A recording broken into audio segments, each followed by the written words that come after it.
అంటే ఇప్పుడు నటరాజస్వామి ఎలాగైతే ఆయన భంగిమలు ఆయన ఎలాగైతే ఉంటారో అట్లా మీ వెనక గణపతిని కూడా ఆ విధంగా ఆనంద తాండవం అంటారు. ఆ కాస్మిక్ డ్యాన్స్ ఆ పరమేశ్వరుడు వేసాడు, నేనెందుకు వేయకూడదు అనేది విఘ్నేశ్వరుడు కూడా వేస్తుంటారు. అంతా పరమేశ్వర తత్వమే. వినాయకుడిని విఘ్నేశ్వరుడు అంటుంటాం, కుమారస్వామిని సుబ్రహ్మణ్యేశ్వరుడు అంటుంటాం. ఆ ఈశ్వర తత్వమే ప్రతి ఒక్కరిలో. ఆ శివం ఉన్నంత వరకు మనం ఆనందం వస్తే ఆనంద తాండవం చేస్తుంటాము. ఆ లోపల శివతాండవం జరుగుతూ ఉంటుంది. ఎగిరి గంతులు వేస్తున్నాడు ఆనందంతో అంటారు, అదే తాండవం. ఆ కాస్మిక్ డ్యాన్స్ లోపల జరిగిపోతుంటుంది. ఆ శివం పక్కకు తప్పుకుంటే శవమే. ఈ గంట అనాహతం అనే గంట ఎవరు మోగించబడింది, గంట మోగినంత వరకు ఇది ఓకే. ఈ గంట ఆగింది అనుకోండి, బయట ఇంకో గంట మోగుతుంది. కాబట్టి ఉన్నంత వరకు ఆ గంటను మనం మోగుతున్నంత వరకు శివ శివ అంటూ ఆ నమశివాయ అనే నామస్మరణతో ఆ పంచాక్షరిని జపిస్తూ వెళ్ళటమే మనం చేయవలసింది. ఎంత ఆనందం వచ్చినా పొంగిపోవద్దు, ఎంత దుఃఖం వచ్చినా కృంగిపోవద్దు అనే సందేశంతోనే మా గురువుగారు ఆశీర్వాదం అందించారు. ఆ ఆనంద తాండవం అటువంటిది. ఇంట్లో అందరూ ఆనందంగా ఉండాలి, ఆ చిత్రం పెట్టుకుంటే అన్ని వాళ్ళకి అనుకూలంగా జరగాలి, అన్ని మనసులు ఆనంద తాండవం చేయాలనే ఉద్దేశంతో అటువంటి తాండవ మూర్తులను పెడుతుంటాం. తాండవ కృష్ణుడు ఉన్నాడు కాళింగ మర్దనంతో, అదే విధంగా నటరాజస్వామి తాండవంతోనే ఉన్నాడు. ఆయన కాస్మిక్ డాన్స్, అది విశ్వమే ఆయన నాట్య రూపంగా ఉంది. ఆ విధంగా ఆరుద్ర నక్షత్ర ఉత్సవం కూడా మన ఆలయంలో జరిపించాము. ఆ చిదంబరేశ్వర ఆనంద తాండవం అన్నది గాడ్ పార్టికల్ అనే చోట కూడా, కంట్రీలో క్రిస్టియానిటీ కంట్రీ అయినా కూడా ఇప్పటికీ అక్కడ పెద్ద ఎత్తున ఒక నటరాజస్వామిని పెట్టారు. ఆ గాడ్ పార్టికల్ అనేదే నటరాజస్వామి అని గుర్తించి, ఆయన చేతిలో ఉన్న ప్రతీకలన్నీ పంచభూతాలని గుర్తించి వారు గుర్తించారు.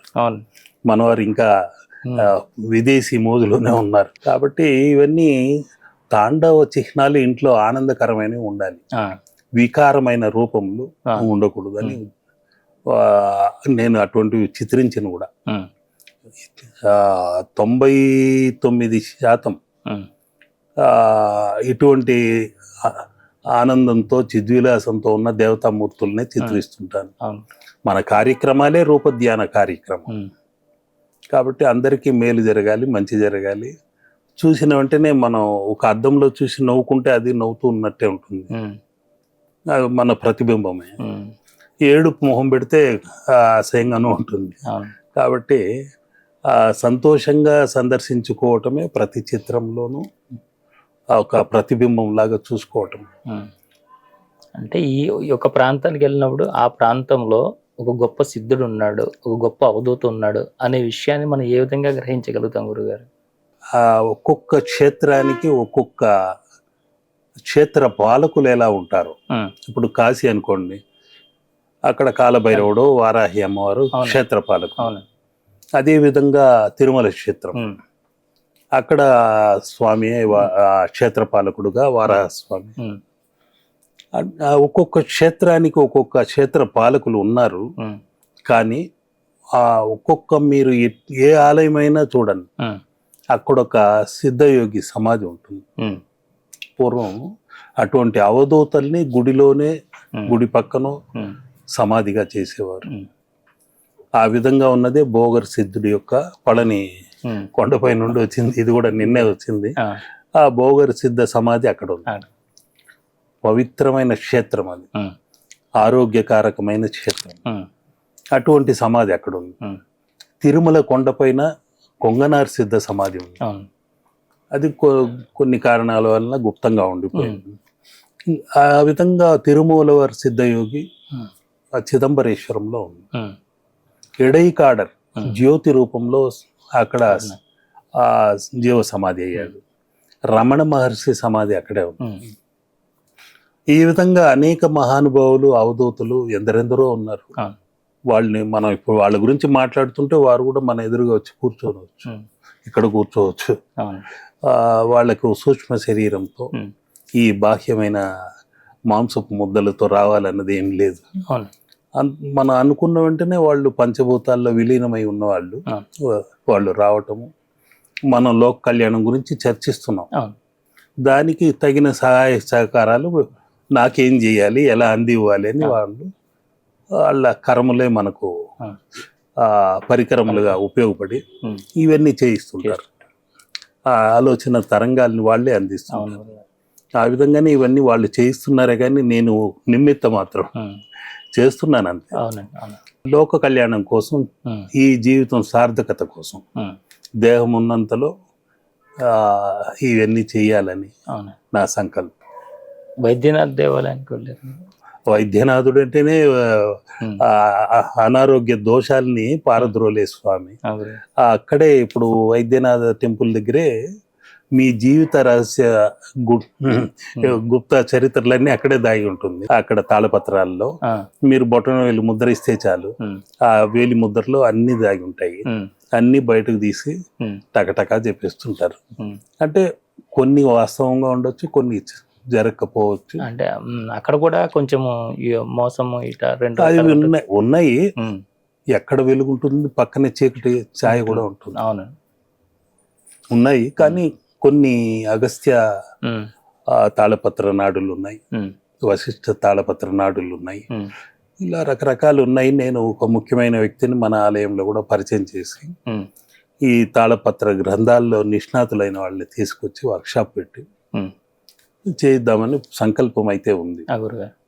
అందరికీ తాపత్రయం ఉంటుంది, నేనెవరు, నా తల్లిదండ్రుల పేర్లు అవన్నీ వివరంగా చెప్తున్నారు కదా, తెలుసుకోవాలని.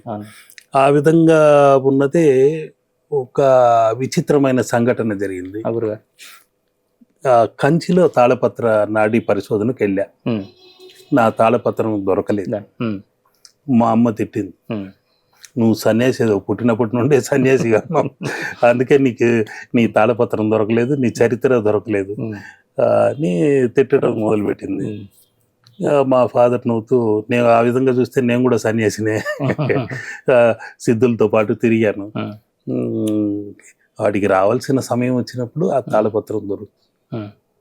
కానీ వాళ్ళు ఆ కంచిలో చెప్పటము, నీకు రెండవసారే నీ జీవిత రహస్యం దొరకాలని ఉంది, అంతవరకు నువ్వు రాముడిలా ఉంటావు, ఆ తర్వాత ఎవరో నువ్వు తెలుసుకుంటావు అని హెచ్చరించారు. ఆయన బాగా అనుభవం ఉన్న ఒక స్వామి, అప్పటికే ఆయన వయసు 90 ఏళ్ళు అని అంటుంటే నాకు ఆ రోజుల్లో ఏం అర్థమయ్యేది కాదు. మా 25 ఏళ్ళు వయసులో. తర్వాత నేను పెళ్లి చేసుకొని నేను మొండుకేస్తే వీడు సన్యాసి అయిపోతే, అఘోరి అయిపోతే ఏం చేయాలని మా మదర్గా తల్లికున్న ప్రేమాభిమానాలు, అందుకని తాళపత్ర నాడీలకి అక్కడికి తీసుకెళ్తాను, నువ్వు వాళ్ళు చెప్తే పెళ్లి చేసుకుంటావు కదా అని నచ్చజెప్పి అక్కడికి తీసుకెళ్ళారు. నేను అస్సలు చేసుకోని భీష్మించుకున్నాను. అక్కడ అనుకోకుండా ఆయన, నీకు రెండోసారి నీ జన్మరహస్యం తెలుస్తుంది అని అన్నాడు. మళ్ళీ అనుకోకుండా ఒక సిద్ధయోగిని కలవటం జరిగింది. ఆ వడపళని అని ఉండేది ఆలయంలో ఒక జీవ సమాధి ఉంది. అక్కడికి వెళ్ళి రోజు ధ్యానం చేసుకునేవాడిని పెళ్లి కాకముందు. ఒక పెద్ద ఆయన రావటం, నా పక్కన కూర్చోవటం, పెద్ద కణితి లాంటిది ఉంది. ఆయన కూర్చొని, ఏం బాబు బాగున్నావా, ఏది ఇక్కడ కూర్చున్నావు, సుబ్రహ్మణ్య స్వామి ముందు కూర్చుంటే ఏదైనా వరాలు ఇస్తాడు, ఈ సమాధి ముందు కూర్చున్నావు ఏం వస్తుందయ్యా నీకు అనేవాడు. నాకు చిన్నప్పటి నుండి సిద్ధయోగులు పిచ్చి ఉంది. నా గురువు అప్పాజీ అని ఒక గురువు గారు ఉన్నారు, ఆ సిద్ధయోగి నాకు శ్మశాన సాధన కూడా నేర్పించాడు. కాబట్టి నేను ఇటువంటి సిద్ధయోగుల సమాధులు ఎక్కడుంటే అక్కడ కూర్చునేది అలవాటు ఉంది. అవి ఇవి కబుర్లు చెప్పుకుంటూ ఆయన ఏదో మంచి చెడు మాట్లాడుతూ ఏవో కొన్ని మంత్రాలు నేర్పించేవాడు, వెళ్ళిపోయేవాడు.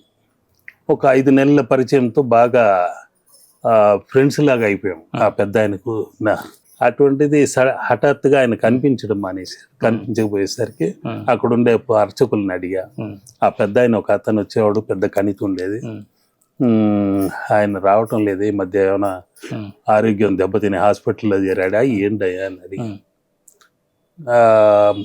బొద్దుగా లావుగా ఉంటాడు, ఎర్రగా ఉంటాడు, ఆయనైనా ఆయన చనిపోయి 100 ఏళ్ళు అయింది బాబు, ఆయన జీవ సమాధి అయింది. ఈ ఫోటోలో ఉన్న వ్యక్తి అని ఒక చిత్రం చూపించారు, ఆయన ఊహా చిత్రం అనుకుంటే. అవును ఈయనే కదా నాతో ఇన్ని 6 నెలలు మాట్లాడాడు. అక్కడ ఎదురుగా ఉన్న ఇల్లు చూపించాడు, ఆ ఇల్లు నీదే అన్నాడు, ఆ ఇంట్లో ఉన్న ఆవిడ నీ భార్య అవుతుంది అన్నాడు, ఒక అమ్మాయి నీ భార్య అవుతుంది అన్నాడు. అది నిజమే అయింది మళ్ళీ 10 ఏళ్ల తర్వాత. ఆయన అన్నాడు కదా అంటే, ఆయన ఏదో జీవ సమాధి అయిపోయాడు, కానీ నీకు కనిపించాడంటే ఆశ్చర్యమే, ఏదో భ్రమలో ఉన్నావేమో అనుకున్నాము, ఎప్పుడు వచ్చి ఇక్కడ కూర్చుంటుంటావు అని చెప్పడంతో నేను కూడా షాక్ అయ్యా. అంటే ఆయన జీవ సమాధి ఇప్పటికీ వడపల్లిలో ఉంది. ఇళయరాజా, రజనీకాంత్ వీళ్ళందరూ వచ్చి అక్కడ దర్శనం చేసుకుని వెళ్తుంటారు. అటువంటి చోటు నాకు దొరకటం, ఆ పళని సుబ్రహ్మణ్య స్వామి తర్వాత వడపళని అనేది దొరకటం నా అదృష్టము. ఆ జీవ సమాధి దగ్గరే ఎక్కువ కాలం గడపటం కూడా ఒక వరమే. అక్కడ ఆయన్ని దర్శించుకున్న తర్వాత కొన్ని మార్పులు చేర్పులు కలిగాయి సాధనలో. ఇంకా తప్పదు, అమ్మ ఆరోగ్యం క్షీణించినప్పుడు వివాహం చేసుకోవాల్సి వచ్చింది. ఆయన ఏ ఇల్లు అయితే చూపించాడో ఆ ఇంట్లోని అమ్మాయినే నాకు బలవంతాన్ని కట్టబెట్టారు. అక్కడ ఆ ఇల్లే నాకు సొంతమైంది కూడా. అది మామగారు రాసి ఇస్తే, నా పేరునొద్దు, మీ అమ్మాయి పేరుకే రాసి ఇవ్వండి, నేను ఎప్పటికీ తీసుకోను అన్నట్టుగా చెప్పేశాను. అది మళ్ళీ ఆడపిల్లలకే చెందేట్టు, అమ్మాయిలు పుడితే వాళ్ళకే చెందేట్టు రాసి ఇవ్వమని చెప్పా, వాళ్ళకే ఇచ్చేసాము. అది ఇప్పటికే అటు ఆలయానికి వెళ్తే అక్కడ సమాధి దగ్గర ధ్యానం చేసుకోవటం జరుగుతుంది. అటువంటి చిత్ర విచిత్రాలు ఎన్నో జరుగుతూ ఉంటాయి మామూలుగా. జీవ సమాధి నుండి వారు రావటము, దర్శనం కలిగించటం నాకు కలిగిన ఒక వరం. ఆయన అనుగ్రహించిన కొన్ని సిద్ధ తత్వాలు సహజంగా మనకు పలికించటము ఆయన ఒక అదృష్టమే. ఆ సిద్ధయోగి అనుగ్రహంతోనే కొన్ని చిత్రాలు కూడా చేయటం జరిగింది. అక్కడ ప్రత్యంగిరి అమ్మవారి ఆలయ నిర్మాణం నా చేతుల మీదుగా జరిగింది. అది వడపల్లిని టెంపుల్లోనే శ్రీకారం చుట్టి ఇప్పటికీ ఆ క్షేత్రం బాగా పేరు ప్రఖ్యాతలతో ఉంది. అక్కడ చిత్రించిన చిత్రము కుండలిని అమ్మవారి దర్శనం కూడా అక్కడే జరిగింది. ఆ మొట్టమొదటిసారిగా కుండలిని మాత చిత్రము అక్కడ చేశా. అమ్మవారిని చూడడానికి 300 సంవత్సరాలు 450 సంవత్సరాలు ఉన్న వయసున్న మా సిద్ధయోగులందరూ కూడా వచ్చేవారు. కుండలిని మాతకు నువ్వేదో రూపకల్పన చేసావని విన్నాము, చూడాలని వచ్చామని వచ్చేవాళ్ళు. వాళ్ళ దర్శించుకుని వెళ్ళేవాళ్ళు. ఇప్పటికీ ఆ చిత్రానికి ఎక్కడ ఉన్న చిత్రమే గ్లాసులో బంధించలేకపోతున్నాం. 50 ఏళ్ళు అయింది ఆ చిత్రం వేసి. ఆ కుండలిని శక్తికి మొట్టమొదటిసారిగా ఒక రూపం ఇచ్చాము. ఇప్పుడు నంద్యాలలో ఆ చిత్రాన్ని ఆధారంగా చేసుకుని జగజ్జనని ఆలయం అని కట్టారు కూడా. అది కూడా పేరు ప్రఖ్యాతలతో మంచిగా జరుగుతుంది.